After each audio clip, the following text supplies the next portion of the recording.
these years of inspiration and love. Oh, how we live and what we say, it's stamping up and it's our way. Some fresh freesia cardstock. I've got some of the designer series paper which I have cut to 10 centimeters by 14 1/4 centimeters.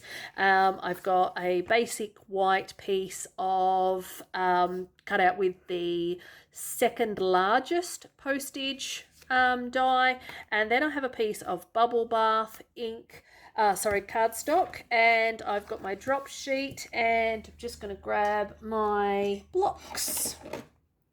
So for this card, you'll also need a blending brush as well.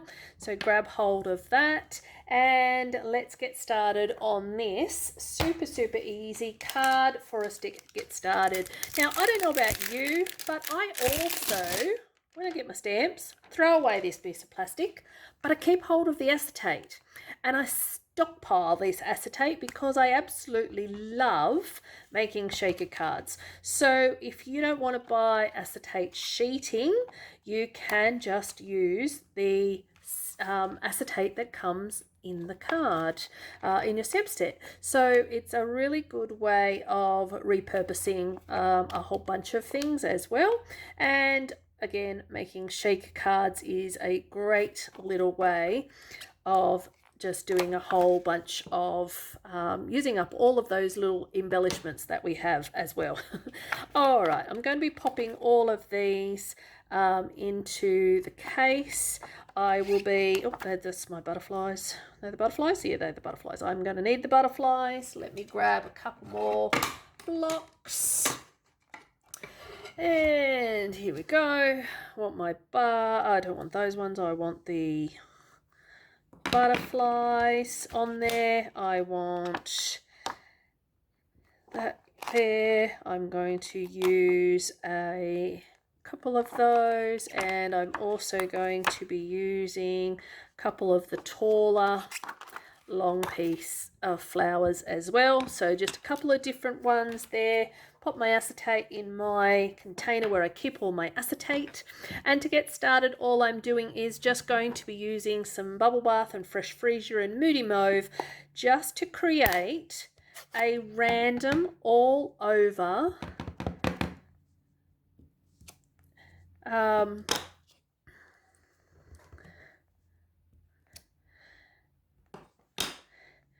then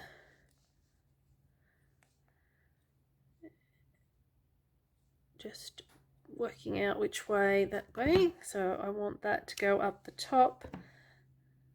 And then what I'm going to be doing is bringing in my fresh freesia and stamping a bit of the darker colour in here.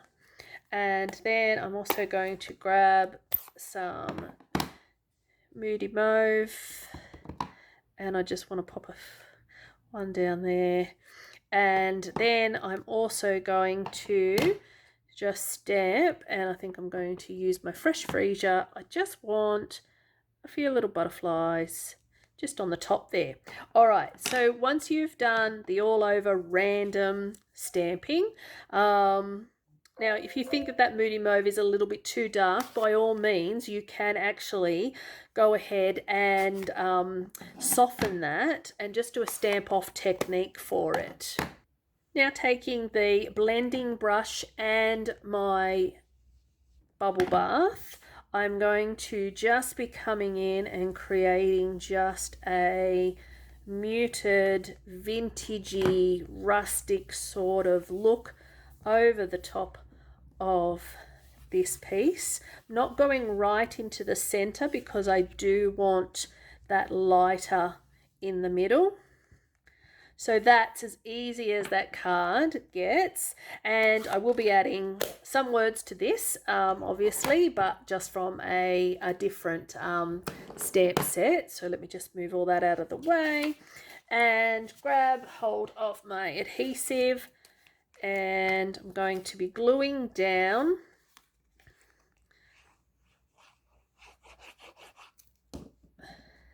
the bubble bath onto my white. Just pop that down onto there like so, and then let that set, just let it dry a little bit. Popping on my designer series paper. Now I haven't given you the measurement of this bubble bath cardstock, and that is because it just depends on what size you would like it to be, because you might like it to be a little bit wider so that you can actually have less border around the outside. So that's the reason I haven't done that, but it's up to you what you want to do with that. What I'm going to be doing now is just popping down my dimensionals onto the back of my layer, and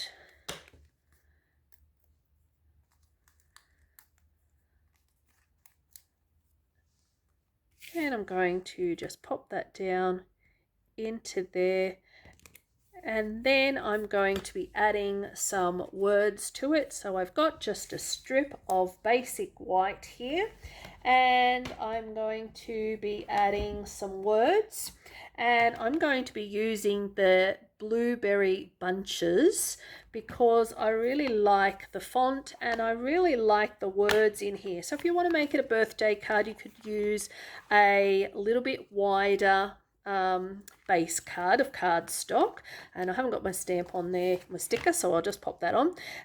So if you would like to make your piece of basic white a little bit bigger, it will fit the sentiment on there, but because I'm just using the little thank you, and I'll just grab another block and pop that there.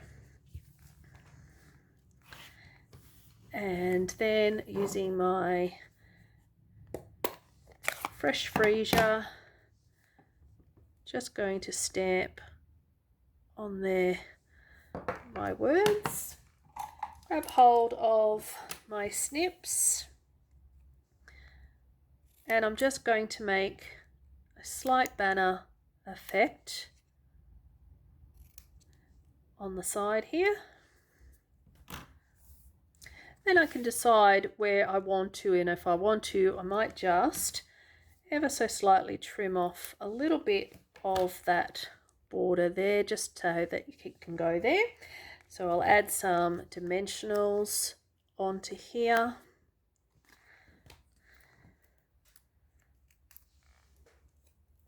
And then my thank you, whoops, get off there, can sit onto here.